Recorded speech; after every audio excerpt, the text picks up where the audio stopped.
ขังเขาล้างบ้านบ่เอื้อเอาออกเลยเด้อทุกคนเบิ่งนี่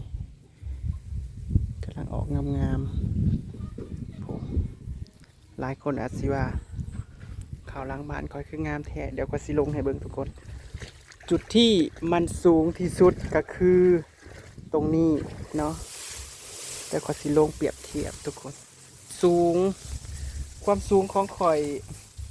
173จะสิหมดตาขาวให้ดูนี่ท่วมหัวป๊าด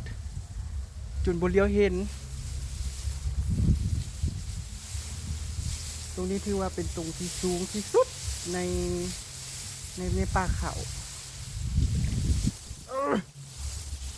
นี่ทุกคนเบิ่งป๊าดสูงแท้สูงว่าท่วมหัวเจ้า